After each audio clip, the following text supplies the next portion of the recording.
Hi friends, welcome to the channel. ಇವತ್ತಿನ ವಿಡಿಯೋದಲ್ಲಿ house wife ಅವ್ರಿಗೆ ಒಂದು ಸಿಂಪಲ್ ಆಗಿರೋ ಒಂದು ಟಿಪ್ಸ್ನ ನಾನು ಕೊಡೋಣ ಅಂತ ಇವತ್ತಿನ ವಿಡಿಯೋದಲ್ಲಿ ಶೇರ್ ಮಾಡ್ಕೊಳ್ತಾ ಇದ್ದೀನಿ. ಸೊ ಆ ಟಿಪ್ಸ್ ಹೇಳೋದಕ್ಕೂ ಮುಂಚೆ ಯಾರಾದರೂ ನನ್ನ ಚಾನಲ್ನ ಸಬ್ಸ್ಕ್ರೈಬ್ ಮಾಡ್ಕೊಂಡಿಲ್ಲ ಅಂದರೆ ಫಟಾಫಟ ನನಗೆ ಸಬ್ಸ್ಕ್ರೈಬ್ ಮಾಡ್ಕೊಡಿ.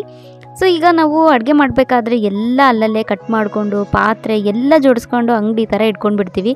ಹಂಗಾಗಿ ನಾನು ನೋಡ್ತಾ ಇರ್ಬೋದು, ನೀವು ಎಲ್ಲನೂ ಫಸ್ಟು ನೀಟಾಗಿ ಕಟ್ ಮಾಡಿಕೊಂಡು ಎಲ್ಲ ಕಟ್ ಮಾಡ್ಕೊಂಡಿರೋವಂಥದ್ದೆಲ್ಲ ಒಂದು ಕವರ್ಗೆ ಹಾಕಿ ಡಸ್ಟ್ಬಿನ್ಗೆ ಹಾಕ್ಬಿಡ್ತೀನಿ.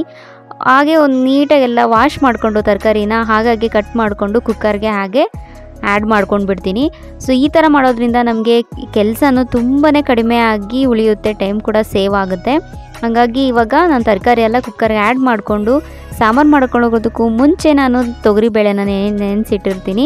ಸೊ ಅದಾದಮೇಲೆ ನಾನು ಖಾರದ ಪುಡಿ, ಉಪ್ಪು, ಹಾಗೆ ಅರಿಶಿನ, ಸ್ವಲ್ಪ ಕಾಯಿ ತುರಿ, ನೀರು ಹಾಕ್ಕೊಂಡು ಕುಕ್ಕರ್ನ ಕ್ಲೋಸ್ ಮಾಡ್ತೀನಿ.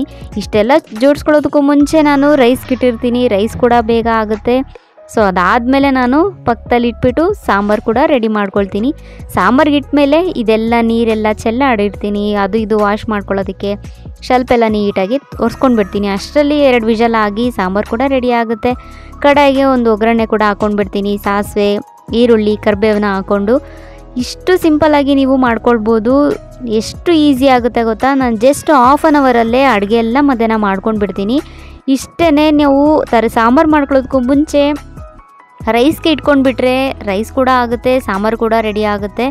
ಸೊ ಇಷ್ಟೆಲ್ಲ ಆದಮೇಲೆ ನಾನು ಸ್ವಲ್ಪ ಹುಣಸೆ ಹುಳಿ ಹಾಕ್ಕೊಂಡು ಸಾಲ್ಟ್ ಹಾಕ್ಕೊಂಡು ಹಾಗೆ ಸಾಂಬಾರು ಪೌಡರ್ನ 1/4 ಟೇಬಲ್ ಸ್ಪೂನ್ ಹಾಕ್ಕೊಳ್ತೀನಿ. ಅದೇ ಜಾಸ್ತಿ ಹಾಕ್ಕೊಂಡ್ರೆ ಅದೇ ಫ್ಲೇವರ್ ಇರುತ್ತೆ. ಹಾಗಾಗಿ 1/4 ಟೇಬಲ್ ಸ್ಪೂನ್ ಹಾಕ್ಕೊಂಡ್ರೆ ಈ ಸಾಂಬಾರು ಕೂಡ ರೆಡಿ ಆಗುತ್ತೆ. ತುಂಬಾ ಟೇಸ್ಟಿಯಾಗಿ ಎಮ್ಮಿಯಾಗಿರುತ್ತೆ. ಇದಕ್ಕೆ ನಾನು ರೈಸು ಮುದ್ದೆ ಕೂಡ ರೆಡಿ ಮಾಡಿಕೊಂಡೆ. ಒಂದು 10 ನಿಮಿಷ ಸ್ವಲ್ಪ ಕುದಿಯೋದಕ್ಕೆ ಬಿಟ್ಟರೆ ಸಾಂಬಾರು ಫೈನಲಾಗಿ ಟೇಸ್ಟ್ ಕೂಡ ತುಂಬಾ ಚೆನ್ನಾಗಿರುತ್ತೆ. ನಾನು ಇದು ಮೂಲಂಗಿ ಹಾಗೆ ಪೆಡ್ಲಕಾಯಿ ಎರಡೂ ಹಾಕಿ ಸಾಂಬಾರು ಮಾಡಿರೋದು. ನಾನು ಒಂದೊಂದು ಸರಿ ಈ ರೀತಿಯೂ ಮಾಡ್ತೀನಿ, ಬೇರೆ ಥರನೂ ಮಾಡ್ತೀನಿ. ಹಾಗೆ ಹೊರಗಡೆ ಹೋಗಿದ್ದೆ. ಸೊ ಇಲ್ಲಿ ಜ್ಯುವೆಲರಿ ಅಂಗಡಿಯಲ್ಲಿ ನನಗೆ ಇದೆಲ್ಲ ಕಲೆಕ್ಷನ್ಸ್ ತುಂಬಾ ಇಷ್ಟ ಆಯಿತು. ಹಾಗೆ ನಿಮಗೂ ಕೂಡ ತೋರಿಸೋಣ, ನಾನು ನೋಡಿದ್ಮೇಲೆ ನಿಮಗೆ ತೋರಿಸ್ದೇ ಇರಲ್ಲ ನಾನು. ಹಾಗಾಗಿ ಇದು ಕೂಡ ಒಂದು ವಿಡಿಯೋ ಮಾಡಿಕೊಂಡೆ. ಎಷ್ಟು ಸೂಪರಾಗಿ ಟ್ರೆಡಿಷ್ನಲಾಗಿದೆ ಅಲ್ಲ, ನನಗಂತೂ ತುಂಬಾ ಇಷ್ಟ ಆಯಿತು. ಸಕ್ಕತ್ತಾಗಿದೆ, ಒಂದಕ್ಕೊಂದು ಮಿಂಚ್ತಾ ಇದೆ. ನನಗಂತೂ ತುಂಬಾ ಇಷ್ಟ ಆಯಿತು. ಫ್ಯಾನ್ಸಿ ಸ್ಯಾರಿಗೆಲ್ಲ ತುಂಬಾ ಚೆನ್ನಾಗಿರುತ್ತೆ, ಟ್ರೆಡಿಷ್ನಲ್ ಆಗಿರೋದಕ್ಕೆ ಸಕ್ಕತ್ತಾಗಿರುತ್ತೆ. ಈ ಥರ ಎಲ್ಲ ಗೋಲ್ಡ್ ಇದ್ದಿದ್ರೆ ಈ ರೀತಿ ಹೊರಗಡೆ ಇಡ್ತಾಯಿದ್ರಾ ಅಲ್ವಾ? ಓಕೆ, ನನಗೆ ಇಲ್ಲಿಂದ ಹೊರಗಡೆಯಿಂದ ಹೋದ್ಮೇಲೆ ಯಾಕೋ ಏನಾದರೂ ತಿನ್ನಬೇಕು ಅನ್ನಿಸ್ತಾ ಇತ್ತು ಮನೆಯಲ್ಲಿ.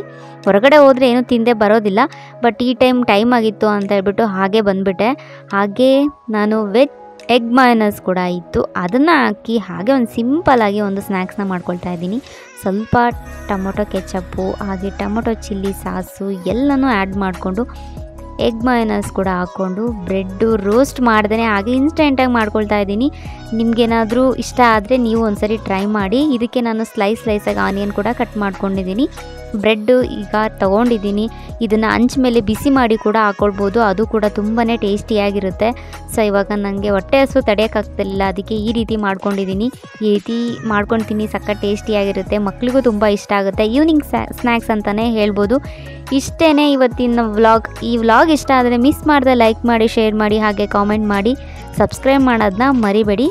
Thanks for watching. Bye. See in the next video.